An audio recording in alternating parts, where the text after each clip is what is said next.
and hold the increase of global average temperature to well below 2 degrees Celsius while ambitiously pursuing yung temperature increase to limit it to 1.5 degrees Celsius. So explain ko earlier what is the importance of a 2 and 1.5 degrees Celsius na heating. So next slide. You may probably have heard of this, pero po yung primary instrument for the implementation of the Paris Agreement are the NDCs, o yung ating tinatawag na nationally determined contribution. So I just package it. Ano nga ba yung NDC? Ano po yung tinatawag na NDC? So it is a post-2020 climate action commitment that is communicated by a country party to the Framework Convention, which embodies ano po yung mga adaptation and mitigation actions of the country that the country will partake while being cognizant of their development priorities. So it's just saying na nagko-commit yung Philippines as a party to the UNFCCC ng ganitong mga mitigation and adaptation actions po. No? So essentially, ito po ay mga emissions reductions na mga targets na kino-communicate natin periodically po. No? Meron din po tayong mga reporting periods para po meron pong transparency and accountability. So we show what is the progress of the countries, of the global community in terms of reducing yung greenhouse gas emissions. In terms of support, the Philippines is a developing country. So yun po ay non-Annex 1 na mga country parties to the UNFCCC. So we are also we have the right to access yung means of implementation for mitigation po. No? So what we say when we talk about means of implementation is yung ating finance, technology, and capacity building po. Right? So I hope that was clear. Next slide po. Of course, another one framework under international under the frameworks no, that govern yung ating international climate action is yung New Urban Agenda po. So for those who are familiar with local development processes and urban planning, yung NUA, New Urban Agenda, is the output of a bidecennial, that means every 20 years, of the country parties to the United Nations Conference on Housing and Sustainable Development, or yung Habitat po. No? So it just says na we are pursuing sustainable urban development po. No? So we're looking at the cities, yung ating mga highly urbanized cities, mega cities, metropolitans, in light of increasing pressures on urban migration po. No? So we are just looking na resilient po yung ating mga cities moving forward kasi marami pong nagmamigrate papunta sa mga cities. No? So just so you know, ang projection po is by 2050, half of the population, half of the global population will have been situated in the cities po. So we are noticing a lot of people coming into the cities po, no, to pursue economic pursuits, education, and other social mga agenda po. No. So yeah, right. Next slide, please. Now I will be talking about the government response to climate change po. No. So here I will be dealing with the domestic responses to climate change po. So what I will be talking about is yung ating mga issuances and implementation of policies, yung ating mga mainstreaming of climate change issues in national and thematic sectoral planning frameworks, and of course yung mga budgeting and implementation of PAPs at the national and subnational level. Yung mga PAPs, yung mga programs, activities, and projects po. So next slide, please. Ayan. So let's go way back po during yung ating 1992 na country context. So meron po tayong Philippine Agenda 21 for Sustainable Development po. No? So again, yung country, the Philippines, is one of the forerunners in the pursuit for sustainable development po. So even during the 1980s, there have been international and domestic movements na po for a demand for rethinking the way that we do things, or yung ating tinatawag na paradigm shift. So itong Philippine Agenda 21 is the fruition of the 1992 Rio Summit on Sustainable Development po. No? So si Philippines laid in her commitment as a party to that summit. Ito po yung ating commitment to do sustainable sustainable development po. No? So, yeah, ayun po, among the principles espoused for this Philippine PA 21 is advocating for intergenerational equity, the wise use of resource and ecological soundness, yung ating strict implementation of environmental laws, and of course yung ating localization of the agenda po. So hindi lang po siya nasa national level, but we find them in the subnational or the local government level. Next slide, please.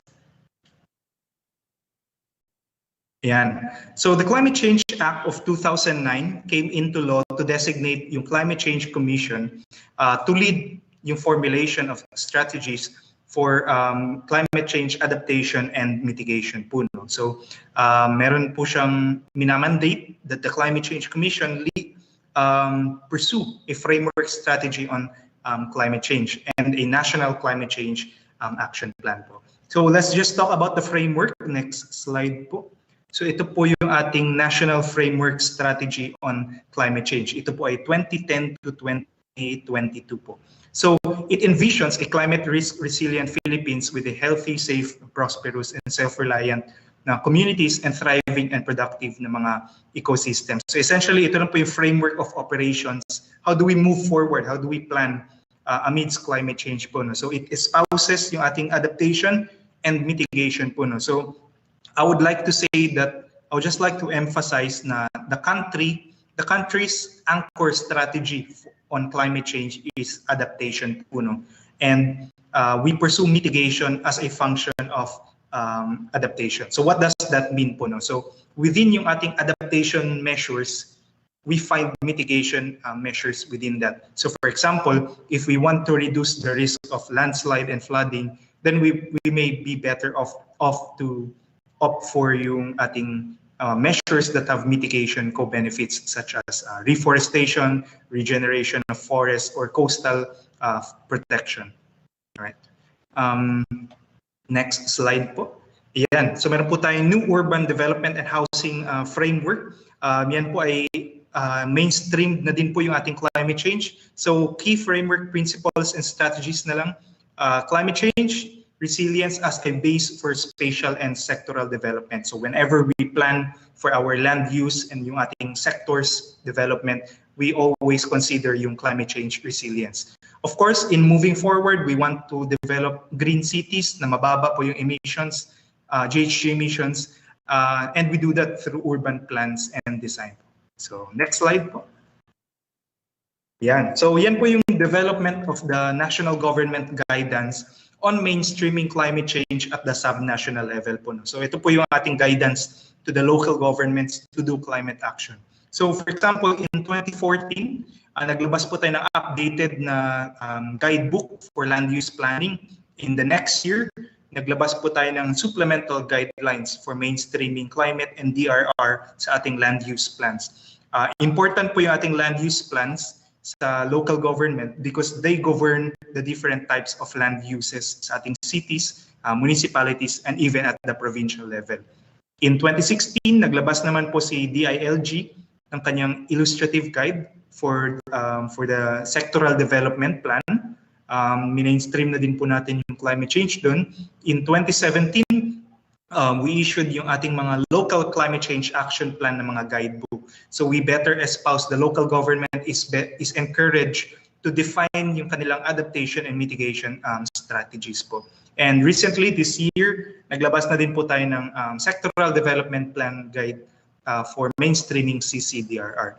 So below, meron naman po tayong mga DBM issuances para po to encourage or to require yung ating local governments to prioritize yung kanilang mga budgets that are related to adaptation and mitigation. So overall, meron po tayong mainstreaming that was done in the planning process as well as in the budgeting process po. So what we are looking out as of now as the Climate Change Commission is the implementation and what are the results of these actions po. So next slide please. Ayan. So I just would like to go back to the Climate Change Act of 2009 po. No? So inamend po siya noong 2012 para ma-legislate po yung People's Survival Fund po. No? So it is an annual fund of the government for adaptation po. So that is 2 billion pesos po annually na re-replenish po yun ng ating general appropriations. The local government can access po these funds to fund po yung kanilang adaptation. There is also the National Framework Strategy, as I discussed earlier. And in the next slide, we find yung ating National Climate Change Action Plan. Next slide, please po. So we have a withstanding Climate Change Action Plan 2011 to 2028. So it is a convergence planning and budgeting scenario of the national government that is for the long term po, no? So that is divided into 3 terms, 2011 to 2016, 2017 to 2022, and so on. So it coincides with the administration po, no? The presidential administration at the national level. So essentially, yung actions po of our National Climate Change Action Plan is divided into 7 strategic priorities. Meron po tayong food, water, ecosystems, ating human security, which involves yung ating health, industries and services, of course, yung ating energy, and yung knowledge and capacity building. So it is important that we capacitate and train yung ating mga decision makers, our actors at the local level, because without the proper knowledge, without being equipped with the proper information, we cannot do climate action po. So it is very much appreciated po na in-invite po tayo dito to provide a presentation on climate change, because the core of the adaptation hypothesis is that we need information and capacity to do climate action po. So it is important that we inform everybody on the state of the climate and what we can do about it po. All right, next slide po. As I mentioned earlier, next slide please. Meron po tayong NDC, or yung ating nationally determined contribution. So si Philippines already submitted in April of this year yung ating first nationally determined contribution po, no, to the UNFCCC. So what is the the NDC of the Philippines? So just quick notes, yung ating NDC supports the sustainable industrial development, yung eradication of poverty and provision of basic needs, the securing social and climate justice, and of course yung ating energy security. So yung enabling policies and frameworks supporting yung ating NDC is yung ating Ambition 2040 ni NEDA, yung ating PDP 2017 to 2022, and of course yung ating Philippine Energy Plan po. Right? So I would just like to go to the next slide na lang po. Yan. Next slide please. Yes. The Philippines commits to a reduction of 75% reduction and avoidance po, no, of GHG emissions for the period 2020 and 2030. That means na yung computed baseline, or the computed business as usual scenario natin between the 2020 and 2030, we are committing a reduction of 75%. However, meron po tayong kernel doon, meron po nugget yan. 2.71% is unconditional. So what we mean by unconditional is that the Philippine government has the appropriate capacity and funds to do the emissions reduction. The 72% of it is conditional. So when we say conditional, it refers to policies and measures that require support of the country parties to the Paris Agreement. So we are looking at yung support ng ating mga developed countries to provide the means of implementation, such as funding, finance, technology transfer, and capacity building po, no? Yeah. Next slide, please. Ayan. So actually, the government is actually heightening, or nag-heighten po tayo ng ating action on climate change, no? So for the Philippine Development Plan 2017 to 2022, ini-sprinkle na po natin yung adaptation and mitigation ng mga strategies of the government po. So these are the relevant chapters where we can find yung ating mga adaptation and mitigation. So I guess we can just go through the slide and we can proceed to the next one po. Ayan. Yun. So ito po yung mga ginagawa ng government in terms of means of implementation po, no? In terms of doing climate, in terms of funding and the ability to do climate action. In terms of finance, meron po tayong tinatawag na climate change expenditure tagging. So yung ating national government and local government, tinatag po nila yung kanilang budget for climate change po. So minomonitor po natin yun annually to see yung progress and to see yung actual results po. No? So that is a work in progress po. Nabanggit ko na po yung People Survival Fund.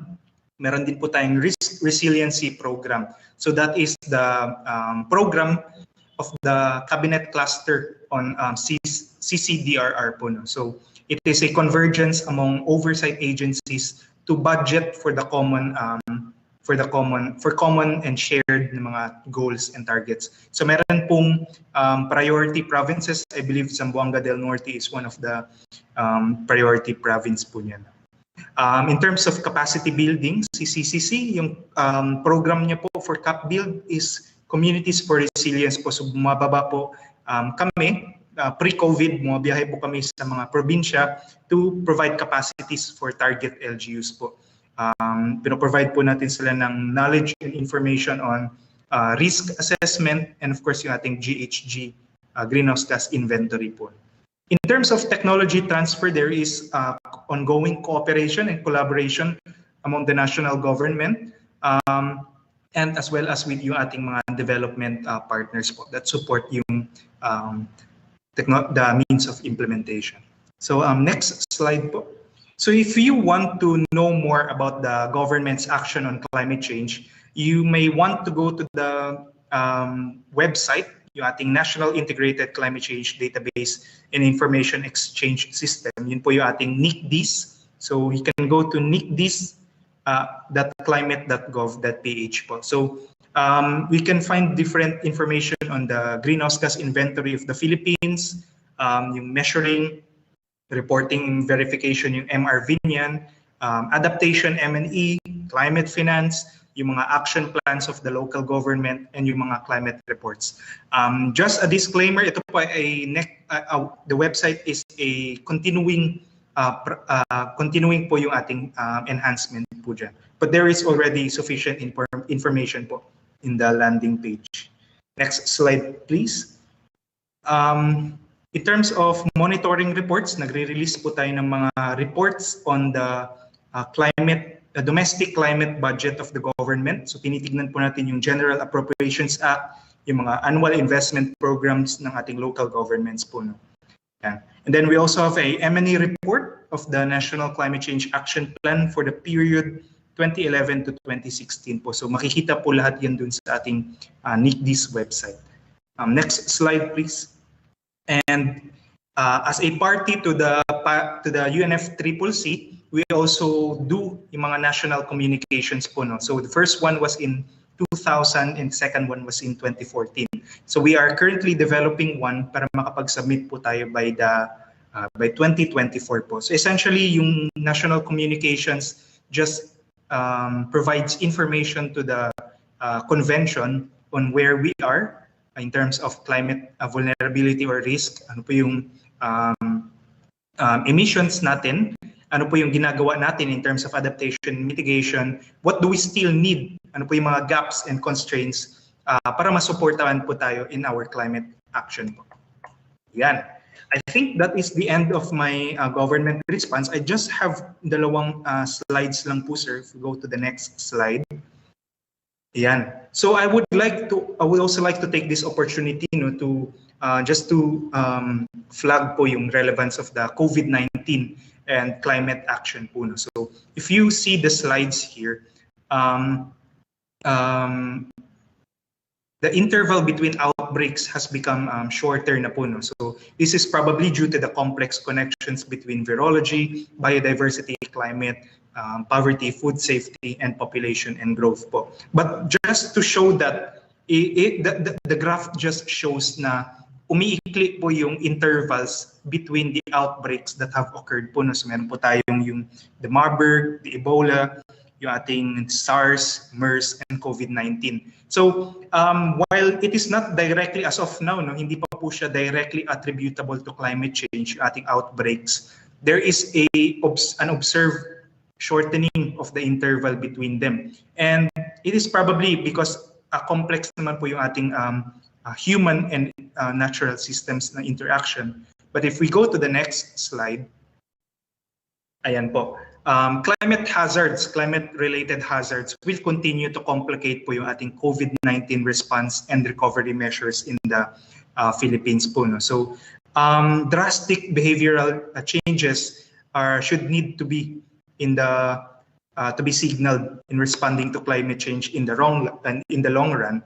And the challenge is in sustaining yung ating changes na ginagawa. So, can we sustain yung mga changes that we have done in response to the COVID and in response to climate change po? No? So, human contributions to global change and examples of disease emergence. So, on this graph lang po, tinatry lang pa natin i-establish what are some of the attributable causes of the of a disease emergence. So, for example, yung Ebola, it could be attributed to the habitat destruction, or yung ating SARS, it may be attributed to globalization, yung the ease of transport, how we go from place to place, or yung ating Zika virus, it may probably be due to climate change po. No? Nag-evolve na po yung ating mosquito variants.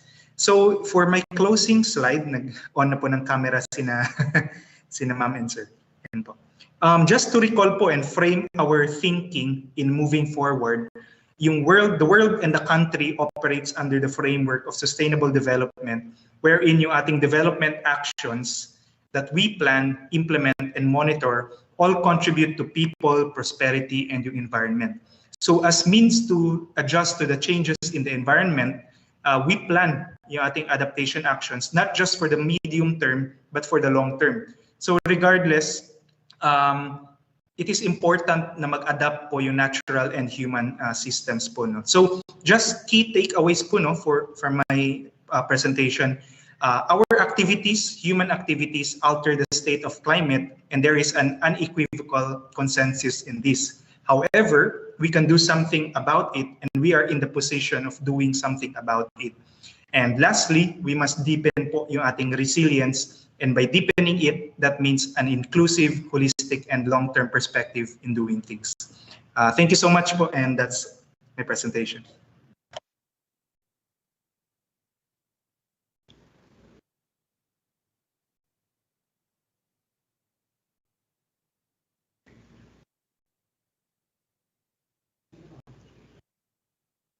Okay, that was substantial. Thank you for sharing your expertise, sir. In fact, the data that you have presented will be used as baseline data for, and of course, a reference in the future plans of all the divisions and even all the regions who have, tuning in right now. And it is also an awakening that there are actually data such as this one for the matter. Thank you so much, sir. Thank you so much.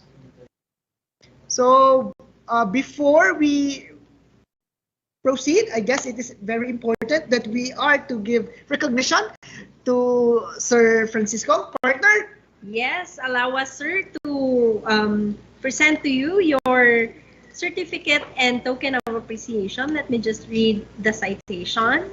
So, Republic of the Philippines, Department of Education, Region 9, Zamboanga Peninsula, would like to award the Certificate of Recognition to Francisco S. Dacumus III for the invaluable support and outstanding contribution as resource speaker during the conduct of the Regional Climate Change Caravan, Virtual Climate Change Adaptation and Mitigation and Environmental Forum via FB Live, DepEd Region 9 Facebook page, and DepEd Philippines, dated November 12, 2021.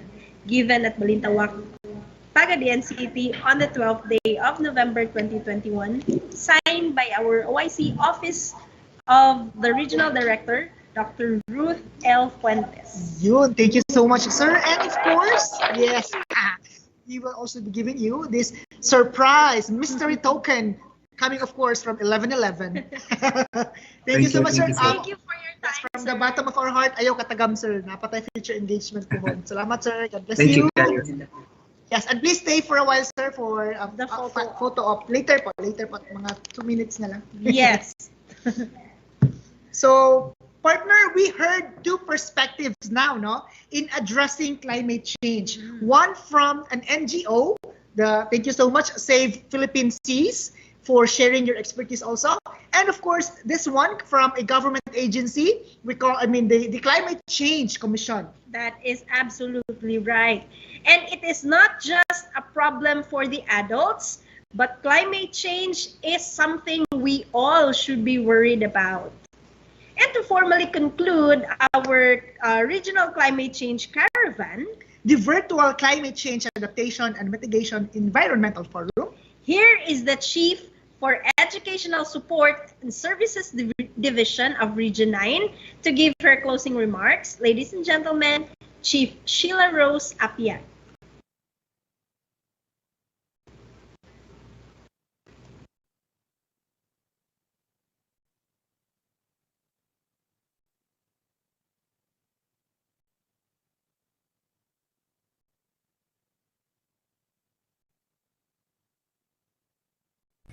Good afternoon, everyone.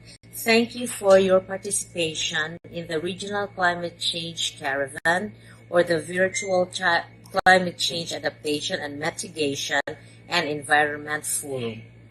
We would like also to extend our gratitude to USEC DADS San Antonio, to Director Ronilda Co of the DRRMS Central Office, to RD Ruth L. Fuentes, to ARD Pedro Melchor M. Natividad.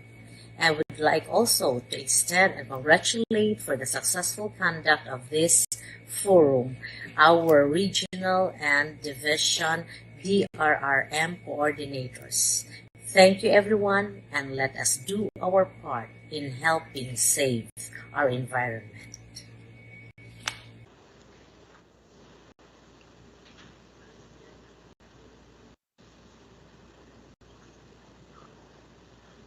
Yes, thank you so much, Chief Sheila. Thank you, ma'am, for being with us. And part of the concluding rights activities of the forum, may we request all who are tuning in right now in our MS Teams, yes, to please turn on your cameras, partner, for the photo op. Yes, ma'am and sir, photo op, meet and greet. Hello. Yes, maybe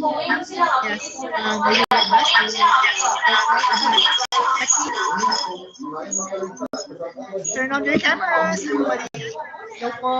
Again, Sir RB and Sir Francis, thank you so much. Ayaw taon mo kataga, ma'am. Sir, ayaw taon mo sir. Already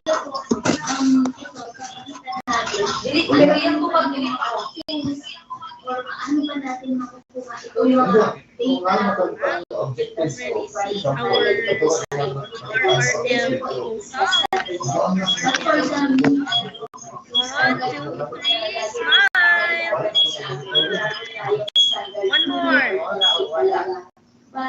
One, two, three, smile. One more.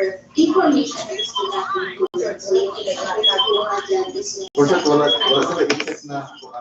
Okay, there you have it. Our DRRM photos for Region 9. Get the super And then, next indicator po natin for outcome and that concludes our Regional Climate Change Caravan, our dear DepEd personnel, fellow teachers, students, and guests. Thank you so much for your time. We also extend our appreciation to DepEd Philippines for allowing this event to happen, and of course to simulcast live in the Facebook page. This is made possible also thanks to the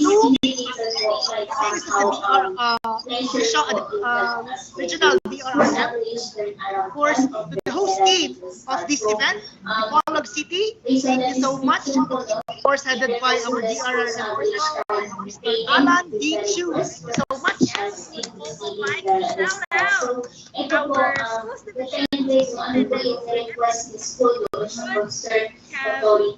Virgil Batan Jr. Sir, thank you so much. Of course, our assistant superintendent, Dr. Luma Ay Mountain.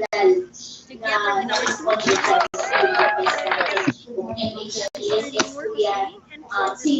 Admiral, Matagal, or Madaling. On our education program supervisors and the district supervisors, specifically, of course, for English of Elma City. Hello po, ma'am. And then, Okay, and of course, we will not forget our very Punta National High School. Wow! Principal. Yes, Go, by sir. our Noel College. Thank you, our fellow teachers there in Column City and of course in Punta National. Thank you so much, partner. Yes, and indeed, as the title says, nagbabago na ang panahon. Kaya, panahon na para magbago. The climate may change, but together we can be the one changing the world. This has been your host. I'm Shek. And of course, I am Rem. Keep safe and padayon. Shout out, everybody.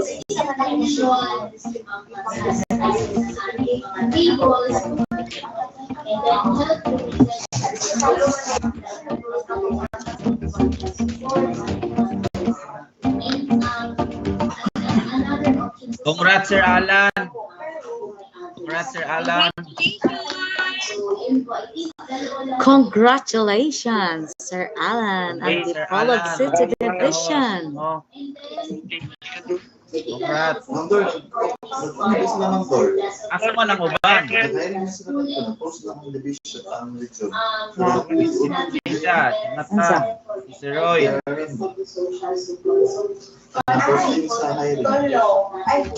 Oh, asa? Video to. Pakantim good na. Dito sa trip na region.